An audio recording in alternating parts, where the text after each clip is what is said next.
Bueno. Ya se ve, perfecto, ningún problema. Menos mal. Bueno, pues aquí vamos a cambiar de tercio y vamos a dedicarnos un momento a los contaminantes inorgánicos que potencialmente hemos encontrado en las aguas del parque natural. Porque todos sabéis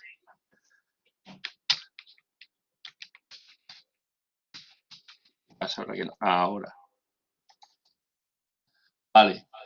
Pues los metales, sobre todo los metales pesados, están distribuidos ampliamente en el medio ambiente, sobre todo en menas de minerales y demás, y en muy pocos casos se encuentran en estado puro, salvo, por ejemplo, el arsénico, que es una de las pocas excepciones. Normalmente en la naturaleza están así, por lo que no llegan a afectar tan directamente al ser humano, pero desde que se desarrolló la industria, minería y demás, se han distribuido globalmente en el medio ambiente. Entonces han afectado a suelos, aguas, atmósfera, sedimentos y al ser humano, a la salud humana y de los ecosistemas. Estos, como características más importantes y que nos interesan referentes a su toxicidad, es que, en primer lugar, son ubicuos, es decir, los podemos encontrar en todas partes. Se han distribuido por todos los lados, tanto en aguas, en sedimentos, en suelos, en atmósfera. Luego, una gran diferencia que tiene con los contaminantes orgánicos es que estos no son biodegradables. Es decir, no se alteran, como ocurre con los orgánicos, por distintos procesos y se van degradando en sus metabolitos hasta que desaparecen. No, los metales donde están se quedan. Son muy difíciles de remover. Luego son persistentes, por lo anterior que os he dicho. Y lo más peligroso es que son bioacumulables. ¿Qué es que sean bioacumulables? Es que se van concentrando y almacenando en los organismos. Ya puede ser en tejido epitelial, puede ser en tejidos grasos, tejidos musculares o en órganos. Y en la mayor parte de ellos sus efectos son tóxicos o muy tóxicos. En algunos de ellos son directamente mortales. Nosotros nos vamos a centrar en algunos de los que se han dado a llamar metales o elementos emergentes. ¿Por qué se llaman así? Pues desde hace unos relativamente pocos años surgió un concepto que era el de contaminantes emergentes.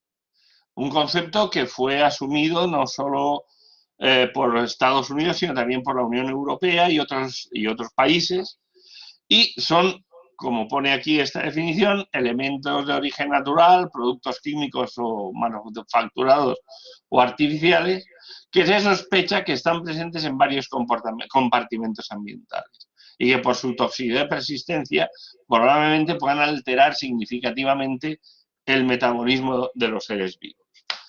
Esto, en resumen, es que son metales o elementos que normalmente eran de uso común y que están en muchísimas cosas, pero que hasta el momento no nos habíamos percatado de que la mayoría de ellos eran tóxicos o muy tóxicos. Entonces, esa es nuestra preocupación. Pero sobre todo no solo eso, sino que dado que se han asumido desde hace relativamente poco tiempo, pues hay muy escasa información sobre su toxicidad y los efectos sobre los organismos. Y sobre todo no existen normativas ni legislación que nos digan cuáles son los niveles máximos que se pueden dar o los niveles máximos permisibles. Y esto es tremendamente importante de cara a tratar con ellos.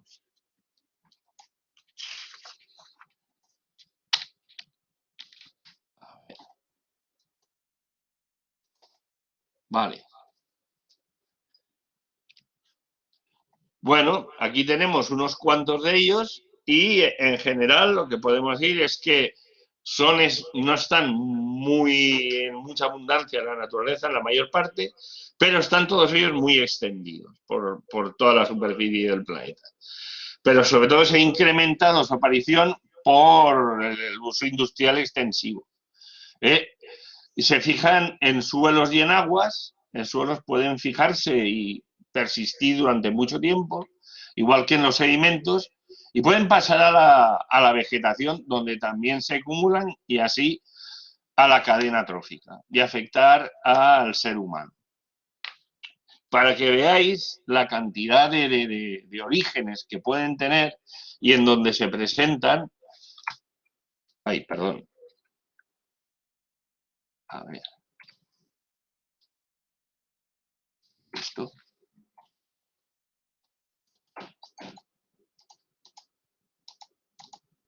Aquí tenéis distintos tipos de fuentes de origen de estos elementos, y aquí los elementos que se pueden encontrar en ellas. Estos son los que nosotros hemos estudiado, que en este trabajo hemos estudiado 15 de estos elementos. Pero, por ejemplo, en la pirotecnia, pues se pueden encontrar elementos como el antimonio, el estroncio, el titanio o el talio. Y sobre todo en el vidrio y la cerámica, que también son importantes esta industria en nuestra comunidad, pues se utiliza el aluminio, el arsénico, el lantano, molibdeno, talio, etcétera, etcétera, etcétera. Sobre todo en pantallas de televisión, de ordenador, gafas espejadas, etcétera, etcétera. Y en la industria del vidrio en general. Así podéis observar cuál puede ser y cuál es su extensa distribución entre nosotros. Pero, ¿cuáles son sus propiedades tóxicas respecto al ser humano y a la biota? Pues no se conocen muchas propiedades, porque están poco estudiados, salvo en aquellos casos como el arsénico o el antimonio, que llevan siglos o milenios utilizándose. Así, en general, presentan toxicidad para humanos, animales y plantas. Luego, los de mayor toxicidad conocida son el arsénico, el boro, el estroncio, el talio y el vanadio. Lo que sí que podemos decir es que en su mayoría inciden en el desarrollo de procesos cancerígenos. Los más tóxicos, entre los que hemos estudiado y en general, podemos decir que son, y los que tienen acción más relevante, tóxica, son el arsénico y el talio, que tienen una toxicidad igual o mayor que el cadmio, el plomo o el mercurio. Por otro lado, otro de los fenómenos que pueden producir es el rubidio y el molibdeno, por ejemplo, reaccionan violentamente con el agua y el aire, pudiendo dar explosiones y afectar a las personas y animales y producir dermatitis muy graves. De lo poco que se conoce de su efecto sobre animales, porque sobre el ser humano se conocen algunos, pero de animales se conocen muchos menos, es que afectan directamente al sistema reproductor y al ADN, dando malformaciones, dimorfismo sexual, etc. Pero aún así existe muy poca información. Aquí tenemos una tabla que nos muestra su acción directa sobre distintos sistemas y tal, entre los metales que hemos estudiado. Aquí tenemos el sistema respiratorio, el gastrointestinal, neurológico. En general inciden en primer lugar y directamente sobre el sistema respiratorio, sobre el gastrointestinal y la dermis, piel y mucosas. Los objetivos de nuestro estudio han sido la zonación del área de estudio en diferentes unidades funcionales del paisaje, en la que estudiar en profundidad 15 elementos de estos elementos emergentes en aguas del Parque Natural de la Albufera de Valencia, establecer la distribución espacial de estos diferentes elementos en el área, estudiar la influencia de los usos del suelo y el origen de las aguas de riego en la distribución de, de estos elementos y definir las posibles interacciones entre ellos y los parámetros intrínsecos de las aguas. Así, los parámetros que hemos estudiado, así, aparte de las características intrínsecas de las aguas, como el oxígeno disuelto, la conductividad eléctrica, los sólidos en suspensión, etcétera, hemos estudiado nitratos, nitritos, sulfatos, fosfatos, alcalinidad, dureza de las aguas y diferentes cationes. Y los metales que hemos elegido son 6 metales de los llamados pesados, 2 metaloides, 3 metales de transición y 2 calificados como otros metales de lo poco estudiados que están.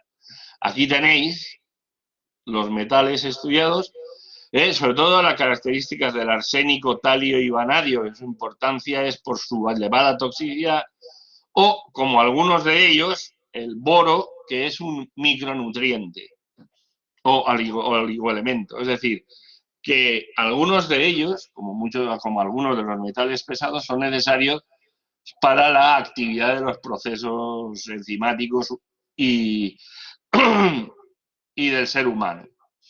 Lo que pasa con ellos es que a concentraciones muy bajas, que es con las que tienen su mayor actividad, pues el ser humano las necesita, igual que los animales. Pero si se rebasan esas concentraciones, rebasando el nivel de tolerancia de cada uno de nosotros, pues pueden dar efectos tóxicos, muy tóxicos. Bueno, para su análisis, pues hemos utilizado para las características intrínsecas del agua, los métodos estándar de laboratorio, y para determinar ciertos parámetros in situ, es decir, en el momento de tomar la muestra, hemos utilizado medidores multiparamétricos como este que tenéis aquí. El contenido total se ha usado el método de la Environmental Protection Agency de los Estados Unidos, el método 3052. Y para determinar los elementos una vez extraídos, se ha utilizado un plasma ICP. Aquí el área de estudio, que supongo que todos la conoceréis perfectamente, se ha enfocado en el Parque Natural de la Albufera, incluido el lago de la Albufera. Pero para tener una idea más completa, también se ha analizado su entorno, es decir, hemos desarrollado el estudio en la llanura aluvial entre el río Turia y el río Júcar. Una llanura aluvial que ocupa unos 486 kilómetros cuadrados. Bueno, todos conocéis la importancia de este parque natural, no solo para nuestra comunidad, sino a nivel europeo y a nivel mundial.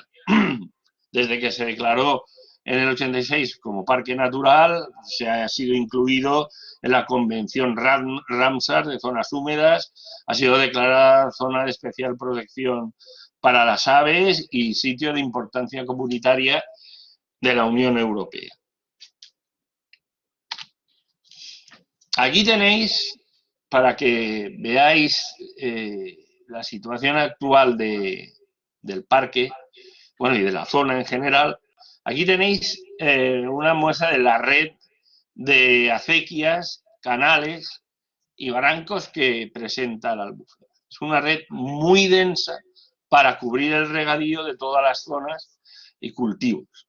Pero también hay que observar que tiene la influencia de la ciudad de Valencia y está rodeada por poblaciones en su totalidad, tanto por el interior como en la zona costera, que sobre todo en esta zona se incrementa en verano por la visita de turistas y de segundas residencias. A esto hay que añadir que está cruzada por diferentes caminos, carreteras, y rodeada sobre todo por el norte y oeste por cinturones industriales como el de Catarroja-Massanassa. Esto da lugar a una serie de amenazas basadas en la presión humana. Tiene 27 poblaciones, incluyendo la ciudad de Valencia, que solo ella tiene más de 800.000 habitantes, y como se ha dicho ya, pues en total pueden reunir unos 3 millones. Hay 14.500 hectáreas de arrozal, agricultura de cítricos, de hortalizas, etcétera, etcétera, lo que también muestra una importante presión agrícola, lo que da una sobreexplotación de sus acuíferos, lo que ha dado lugar a que se haya observado el efecto de una incierta intrusión marina en las aguas subterráneas. Está rodeada de un cordón litoral, de cordón industrial importante, y hay que tener en cuenta que por este cordón industrial, sobre todo, y por la legislación tan permisiva que tenemos en cuanto a vertidos, periódicamente se detectan vertidos incontrolados, y algunos de ellos de cierta importancia. Luego hay una creciente urbanización, principalmente en la franja costera, se siguen creando infraestructuras, lo que da lugar a un proceso de asfaltización, y el turismo pues es creciente. Todo ello influye directamente en la degradación ambiental de la zona y en la presencia de distintos contaminantes como los que hemos estudiado. La zonación la hemos realizado en base de GIS a través del estudio tanto de sus propiedades hidrológicas como de la presión humana y los distintos usos del territorio que se dan en la zona. Así se han diferenciado 9 zonas funcionales de paisaje para realizar este estudio. En este estudio se han utilizado 57 zonas de muestreo, que veis aquí, con estos pines verdes y numeradas, además de tomarse muestras en las depuradoras, tanto a la entrada como a la salida. Se han realizado 2 campañas, una en primavera y otra en otoño, sobre todo para estudiar la influencia y la aparición de estos metales, tanto según el tipo de aguas, como veis aquí, como en los usos diferentes, la influencia de los diferentes usos del territorio. Así hemos podido observar, y ya pasando los resultados, que se han detectado todos los metales que hemos estudiado y que tenéis aquí, estos 15 metales. He tenido que dividir las gráficas, dado que las concentraciones de estos 3, boro, aluminio y estroncio, eran muchísimo mayores que las del resto. No obstante, hemos detectado que para el litio, el talio, el aluminio y el estroncio, sus valores medios en las muestras superan las distintas normativas y legislaciones que hemos utilizado. Es decir, hemos utilizado tanto la legislación nacional como la de la Unión Europea, y dependiendo de los metales, pues también hemos utilizado las normativas o los límites de la EPA y de algunos otros países como Canadá, etc. Pero lo más importante, hay 4 metales tóxicos. Hemos de tener en cuenta que está el talio, y el aluminio y el litio, que está muy difundido, sobre todo por su uso en medicina, que presentan niveles tóxicos o potencialmente tóxicos, más por encima de la legislación. Pero también otros 2 metales, el arsénico y el antimonio, en alguna de sus muestras presentan niveles superiores a los establecidos. El arsénico lo hace en una muestra, en una zona de muestreo solo, mientras que el antimonio se ha detectado valores más elevados que los límites en 3 de ellas. Si nos fijamos en los muestreos, normalmente en el segundo muestreo de otoño se reducen un poco estas concentraciones, menos para el titanio y el aluminio.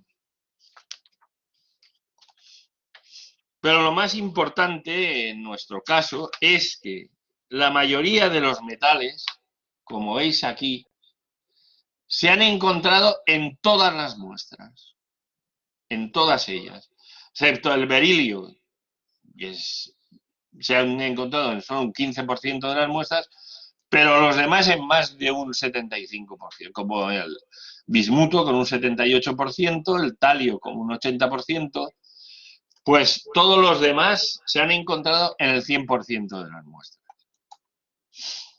Si nos fijamos según el tipo de aguas, podemos ver que son la zona de arrozal, las de las acequias de arrozal y el lago donde se presentan los mayores valores de estos metales. Sobre todo en el caso del litio y el estroncio, también el talio. En cuanto a los usos, también tanto el arrozal como el lago presentan valores muy elevados e incluso también en los cultivos de huerta. Y en cuanto a su distribución, hemos observado que en general la distribución es muy amplia en toda la zona.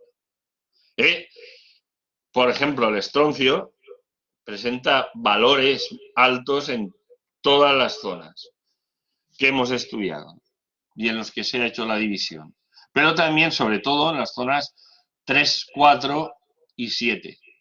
Así podemos observar que en su patrón espacial hemos podido observar dos patrones claros de distribución, uno para este grupo de metales, beririo, lantano, rubidio y titanio, que se dan en estas zonas. Tanto en la zona norte, la más próxima y la que recibe la influencia de la ciudad de Valencia y de las depuradoras o las plantas de tratamiento de aguas residuales de Cuarbenagen y Pinedo 1 y 2, como en el resto de la zona oeste y sur del área de estudio. También hay que decir que en el lago también se han encontrado estos metales. En el lago la verdad es que se han encontrado todos estos metales estudiados. El segundo patrón ha sido el que engloba los elementos más tóxicos, el aluminio, el arsénico, el talio y el vanadio. Estos se concentran en el lago y en lo que es las zonas lindantes con la franja litoral. Esto es muy importante porque aquí tenemos el lago que recibe el influjo de diferentes aportes y la zona litoral que es la que concentra la mayor parte de turismo, carreteras, etcétera. Hemos estudiado también las relaciones de estos metales con las características de las aguas y hemos podido observar que los nitritos y los parámetros relacionados con la cantidad de electrolitos en el agua y la influencia de la ciudad de Valencia y la posible intrusión marina son los parámetros que más influyen en la dinámica de todos estos metales. Esto se ha confirmado por el análisis de componentes principales que nos los ha dividido en dos grupos, unos directamente relacionados con los nitritos, como es el selenio, el antimonio, el aluminio, el titanio, el lantano y el berilio, y los demás relacionados con los parámetros sobre la salinidad de las aguas, como es el rubidio, vanadio, pues el talio, el litio, el estroncio, etc. También hemos estudiado las interrelaciones entre esos mismos metales y hemos observado que el arsénico es el que más se relaciona con todos ellos. Así podemos observarlo aquí en estos modelos lineales de regresión, paso a paso, y estos estudios los han dividido y su análisis de componentes principales en 4 grupos claros con la misma dinámica de metal. Así son el grupo 1, el selenio, el antimonio y el bismuto, lógico porque corresponden a la misma zona de la tabla periódica de los elementos. El grupo 2, aluminio, berilio, lantano y titanio. El grupo 3, arsénico, molibdeno, rubidio y vanadio. Y el 4, boro, litio, estroncio y talio. Ya para terminar y ajustarnos al tiempo y como conclusiones, Hemos de decir que aparte hemos estudiado estos 15 elementos emergentes en 57 puntos de muestreo distribuidos en toda el área del Parque Natural de la Albufera. Se ha dividido el área en 9 zonas funcionales. Hemos visto que el aluminio, el litio, el estroncio y el talio aparecen en toda la zona con valores similares o superiores a los límites máximos establecidos por la legislación y otras. Y en el arsénico y antimonio presentan muestras con valores más elevados que estos referidos a la legislación. Los valores encontrados de berilio, boro, molibdeno, rubidio, selenio y vanadio no superan ningún límite establecido, mientras que para el bismuto, lantano y titanio no existe legislación ni límites ni nada para poderlos evaluar. Los valores, bueno, lo que sí que se sabe es que pueden ser tóxicos para el ser humano y los animales. Los valores medios más altos determinados se encuentran en las zonas de cultivo de arroz, así como en las acequias que riegan, seguidos por los del lago y su marjal. Se han observado diferencias estadísticas significativas con respecto a los metales entre las unidades de paisaje para el rubidio, litio y talio, pero no con respecto a los usos del suelo. Los canales de riego mostraron altas diferencias estadísticas con los otros tipos de aguas para estroncio y vanadio. La zona norte y oeste del Parque Natural de la Albufera son las que concentran los mayores valores de la mayoría de los elementos estudiados. Y el lago, hay que añadir que el lago también presenta niveles preocupantes. En general se aprecia una influencia significativa de la concentración de nitritos y parámetros relacionados con la salinidad de las aguas sobre la mayor parte de los elementos estudiados. Se observa un comportamiento similar y unas interrelaciones entre los elementos emergentes en 4 grupos diferenciados.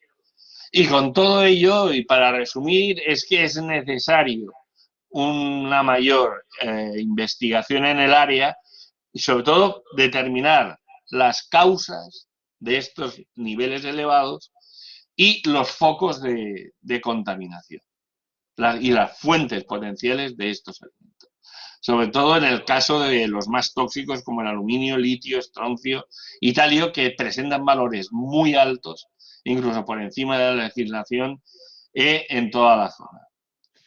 Así, para establecer claramente su influencia en la salud humana y en los ecosistemas del parque natural. Bueno, y esto ha sido. Ahora, si queréis preguntar algo. Bueno, muchísimas gracias por la presentación y a ver, hay tiempo para algunas preguntas. José Caballer. Sí, sí. Hola, buenos días. Buenos días. Mire, yo soy el presidente de la comunidad.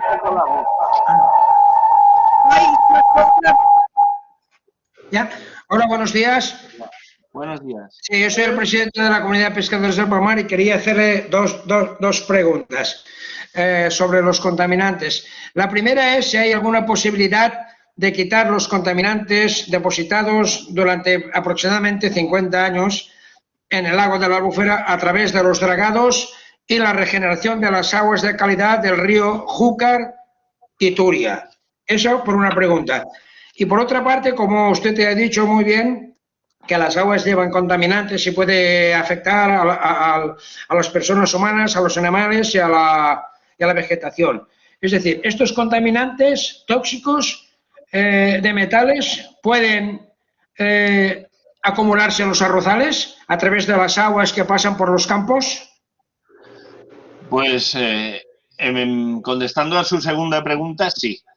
Hay estudios que muestran que los metales, no estos en particular, pero sí también otros potencialmente tóxicos, sí se pueden acumular en las plantas de arroz. Luego, la concentración que pueda pasar al arroz en sí, al grano, esto ya se está estudiando, pero sí pasa algunas concentraciones. En fin, eso es un aspecto muy preocupante. Respecto a la concentración en las aguas, sí podrían arrastrarse los que están disueltos en el agua o en las partículas en suspensión en ella y pues con los trasvases y con otras medidas que se han estudiado. Pero hemos de tener en cuenta que para ello también tendría que pararse el aporte de todos estos metales a estas aguas y al lago. Y hemos de recordar también que no solo en las aguas, pero que estos metales en el suelo se fijan y se acumulan. Y es lo importante de cara a los cultivos. A los cultivos y a la microfauna, a los gusanos y demás, que se comen las aves, etcétera, etcétera, etcétera. Eso también puede acabar en un impacto pues importante. Hemos de ser conscientes de ello y por eso es necesario que se tomen las medidas que se han anunciado desde hace tantos y tantos años para preservar el parque.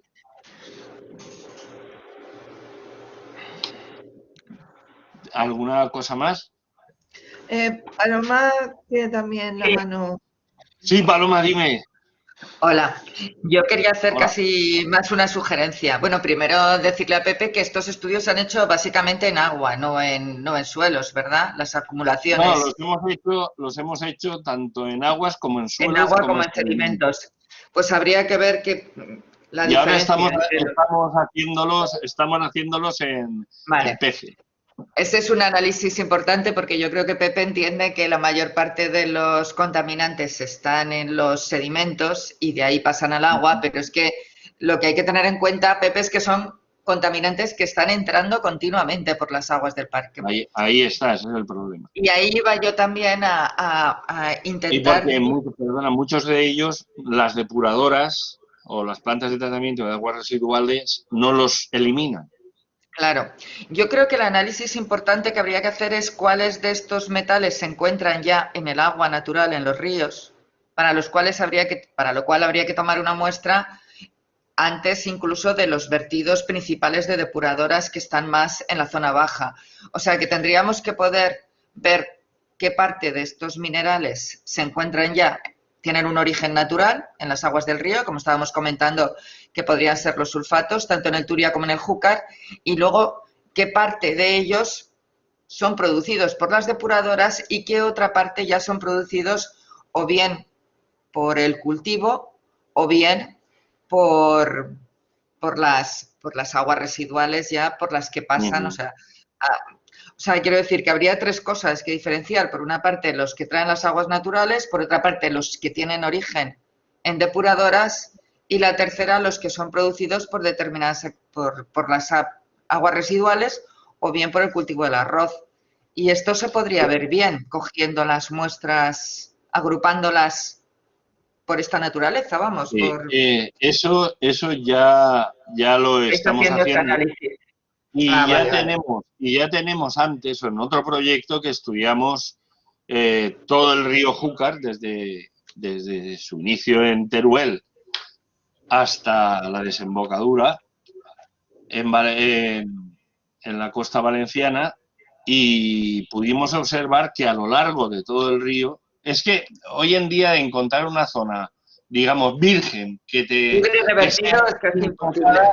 es imposible, porque nosotros tomamos una muestra en la cabecera del nacimiento del río y creíamos que la Confederación Hidrográfica del Júcar la tiene como un punto, digamos que pristino, que está inalterado, y nos encontramos con unos niveles de cadmio y de plomo elevadísimos. En algunos casos mayores que los que marca la legislación que ya existe en nuestro país. Pero ¿qué ocurría? Y ahí sí que nos pusimos a investigar, ahí sí que aplicamos lo de la forensía ambiental. Pues que en la misma cabecera había una gasolinera cerrada, pero que seguía haciendo vertidos directos a las aguas del río. Y eso en cabecera, pues todo eso se arrastra y se va acumulando progresivamente a lo largo de todo su curso, hasta llegar a nosotros. Pero bueno, aún así nosotros por lo que tenemos más o menos controlado, el agua del Júcar, por ejemplo, en Tous tiene una calidad muchísimo, muy superior a luego ya la que tiene el Júcar posterior a todos los vertidos de depuradoras, o sea, la que tiene ya, por ejemplo, la entrada en la toma de Sueca. Entonces, eso es importante. Perdona, era el río Turia el que estudiamos, no el Júcar. Ah, el Turia sí, El pero en cambio Júcar está el Júcar, para lo que nosotros tenemos entendido, vamos, en la zona de Tous es tiene una muy buena calidad y sin embargo, por ejemplo, ya la entrada de Sueca es otra calidad completamente distinta.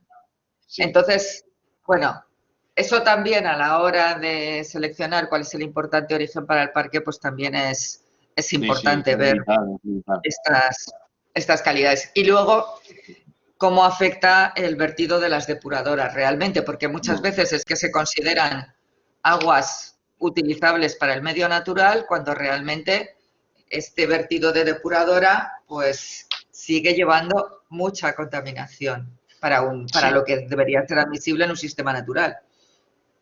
Es que todavía no se ha, aunque se han perfeccionado los métodos, pero tanto en la Confederación como en las depuradoras siempre se ha enfocado sobre todo a eliminar pues la contaminación orgánica y la contaminación biológica y demás, y algunos metales y algunos pocos pesticidas y compuestos orgánicos, pero todos los que vemos, la mayoría de los que vemos de fármacos, los metales emergentes y otras cosas, eso las depuradoras, claro, aunque sean terciarias con tratamiento terciario, no los eliminan.